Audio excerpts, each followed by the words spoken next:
Še enkrat lepo pozdravljeni. Danes bi želel spregovoriti o tako imenovani mini davčni reformi. Prvič, zato, ker če se najprej na ta izraz osredotočam, ni ne reforma, morda je mini, gre za nekaj kozmetičnih popravkov davčne zakonodaje, lahko bi rekel en tak hiter lifting, ki bo verjetno svojo nabojno moč tudi zelo hitro izgubil. Kot vemo, gre za spremembo dohodninske lestvice ter neobdavčitev oziroma manjšo obdavčitev nekaterih drugih prejemkov, kot so nagrade, na primer, na eni strani, na drugi strani pa gre za spremembo zakona o davku od dohodkov pravnih oseb in tudi povečanje te davčne stopnje. Vsekakor bodo ob enakih bruto prejemkih prejemniki prejemkov dobili nekaj višje neto prejemke. Z drugimi besedami, to še avtomatično ne pomeni, da bo pa imelo podjetje, izplačevalec, zaradi tega nižji strošek dela in seveda zaradi tega povečalo konkurenčnost. Na drugi strani je obdavčitev davkov dohodkov pravnih oseb, z davkom od dohodkov pravnih oseb za 2 odstotni točki, vsekakor prinese precej več, tudi v psihološkem smislu. In seveda tudi v mednarodno konkurenčnem smislu. Zdaj pravzaprav, če želite komentar finančnih učinkov, gre za izravnavo. Vlada je pred nekaj meseci predlagala in državni zbor je tudi sprejel spremembo dohodnine, in sicer v tistem delu, kjer se davčne stopnje, davčne olajšave ne valorizirajo z inflacijo, to je tako imenovana inflacijska klavzula. Takrat je vlada napovedala 30 milijonov. Več prihodka iz tega naslova. Danes naj bi znašala ta dohodninska lestvica 45 milijonov, zraven ne bi bila še ta spodbuda neobdavčenih nagrad, skupaj ne bi to prineslo manj 100 milijonov. Na drugi strani ne bi pa seveda prinesel še več davek od dohodka pravnih oseb za 60 milijonov in če še omenim teh 30 milijonov, smo približno na isti vsoti. Dejansko ne pomeni ta davčna sprememba z vidika prihodkov nič, pomeni samo nevtralnost in seveda lahko pomeni nek tudi medijski spin, lahko pomeni seveda tudi to, da se v bistvu želi nekaj narediti, ampak tudi sami predlagatelji pravijo, da je to prvi korak.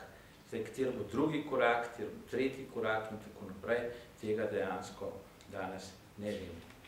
Te spremembe tudi ne bodo zadržali tistih ljudi, tistih diplomantov, ki odhajajo v tujino, kajti mednarodna primerjava ne samo davčne zakonodaje, ampak tudi okolja, prijaznega okolja, v katerem živijo, primerjava z nekaterimi drugimi državami, tukaj lahko rečemo tudi z Avstrijo v tem primeru, tukaj ne mislim na te delavce, migrante, ampak na tiste, ki se stalno preseljujejo v Avstrijo, seveda ne bodo te olajšave, ne bodo odtegnile, pa te spremembe ne bodo odtegnile teh ljudi, da ne bi še naprej razmišljali o tem. Nažalost. In nažalost se tudi slovensko gospodarstvo ne bo prav nič izboljšalo zaradi te davčne reforme. Lahko se bo izboljšalo zaradi drugih, predvsem notranjih ukrepov podjetij, zaradi večjih izvoznih možnosti, vendar do tega seveda ne bo prišlo. Tukaj je seveda treba povedati, da bo te davčne spremembe bodo imele najmanjši vpliv na mala podjetja, najmanjša in srednja podjetja, na delovno intenzivna podjetja bo zelo majhen vpliv. in zaradi tega seveda tudi ne bodo ta podjetja pridobila večje primerjalne prednosti. Ob enakem brutu, če se ne bodo spreminjale pogodbe o delu, potem seveda ne bo nekega učinka za podjetje. Lahko pa seveda rečemo, da bo na nek način zmagovalec javni sektor. Strošek dela se v javnem sektorju vsako leto povečuje, letos naj bi se povečal za 380 milijonov, toliko v primerjavi z temi številkami, ki sem jih prej povedal, 100 milijonov na primer, in seveda tudi glede na strukturo dohodkov bo javni sektor v tem okviru, če govorimo gospodarstvo, ne gospodarstvo, vsekakor zmagovalec. Zdaj seveda, kaj si želimo, kaj v bistvu predlagamo? Prvo, kar mislim, da je treba narediti celoten paket za konkurenčnost, kar seveda na eni strani pomeni nižjo efektivno obdavčitev, pomeni nižjo obdavčitev dela. Mislim, da tukaj bo slej prej treba spremeniti rešitve tudi na področju prispevkov, kajti prispevki so pri nas tisti, ki najbolj dražijo delo, ki so najvišji prispevki za socialno varnost, pokojninski, zdravstveni in ostali prispevki. Tukaj niti dohodnina ni tisti temelj spotike, razen glede na lestvico, ampak glede na stopnje pa ne. Prispevki so tisti. Tukaj se o tem ne govori, čeprav je bilo že več predlogov v javnosti, razvojna kapica na prispevkih, o tem se tukaj ne govori. Poleg tega, jaz mislim, da je treba seveda vlagatelje privabiti z tudi prijaznim okoljem, ki ga v Sloveniji ni, do vlaganj. Po izgonu tujcev iz DUTB-ja, jaz mislim, da ima to tudi srednjeročen in dolgoročen vpliv, predvsem zaradi tega, ker o tem se govori tudi v Evropi. In poenostavljene administrativne postopke, tu seveda tudi pogrešamo, prijazno okolje, nižjo obremenitev, hitrejše dajanje določenih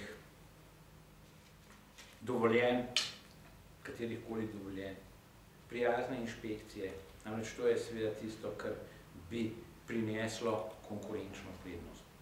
In ne nazadnje, jaz mislim, da bo v Sloveniji treba začeti razmišljati tudi o tem, da bomo imeli, če želite, zelo prijazno okolje za tuja vlaganja, ki bodo imeli okolje, ki bo imelo primerjalno prednost tudi s številnimi drugimi državami, kajti in takšno okolje, da bodo določena podjetja, če želite, tudi velika podjetja, multinacionalke,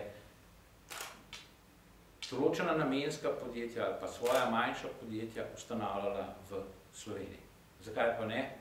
Slovenski državni holding prodaja podjetje kot Adria, Palomo in tako naprej v podjetjem, ki imajo sedež v ugodnih davčnih okoljih, kjer, če želite, velike finančne korporacije ustanovijo namensko družbo v eni od takih držav, zato da ta namenska družba kupi slovensko podjetje. In zakaj ne bi imeli mi takšnega podjetja, naprimer, to je primer Luksemburg, pa Cipr, pa verjetno še kakšne druge, vsi so v Evropski uniji, zakaj mi ne bi imeli takšnega okolja, da ne bi bilo treba tem družbam ustanavljati podjetje na Cipru, ampak da če kupujejo podjetje, ki ima sedež v Sloveniji, ne še oni ustanovijo to svoje podjetje v Sloveniji. Tukaj res ne vidim razloga, da ne bi kaj takega seveda v Sloveniji naredili in v Slovenski demokratski stranki si bomo vsekakor prizadevali za to in seveda, ko bomo seveda vodili vlado, pa dejansko razmišljali tudi v tej smeri in tudi v smeri